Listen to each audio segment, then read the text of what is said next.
The way we react, respond, and feel when a tornado warning strikes has changed since 2011.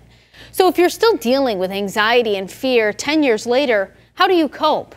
Here's First Warning meteorologist Jana Brown. The word tornado gets people's attention.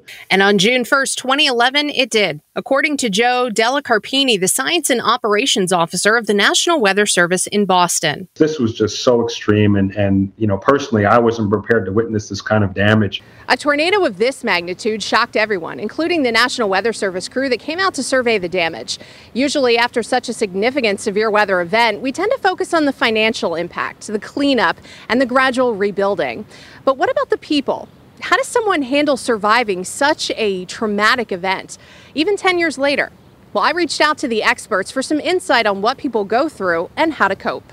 The risk factors related to exposure is if you experience damage or your house was destroyed, or you or a loved one was injured or passed, those reactions are going to be much more intense. James Halpern, founding director of the Institute for Disaster Mental Health, says that people can experience a wide range of symptoms after surviving a tornado, like difficulty concentrating, a racing heart, flashbacks or dreams of the event, sadness, anger, anxiety, and fear. So this kind of storm warning or thunder would be seen as a trigger, and it might evoke these traumatic reactions from the past. If all of this is sounding familiar to you, there are a lot of options for coping with these feelings and reactions. If you can talk about what you're struggling with from the past, that it is this trigger, that you are feeling this fear, that your body is tensing up and having that physical reaction.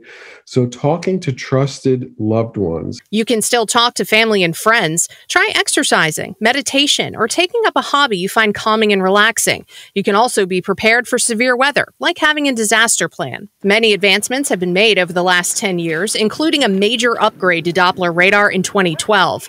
The 2011 tornado significantly helped further tornado research in our area. The damage that we saw, the radar signatures that we saw, learning about the environment, that really helped us as far as the ability to forecast these events and warn on them with successful lead times. In my opinion, step up our game. I'm meteorologist Jana Brown.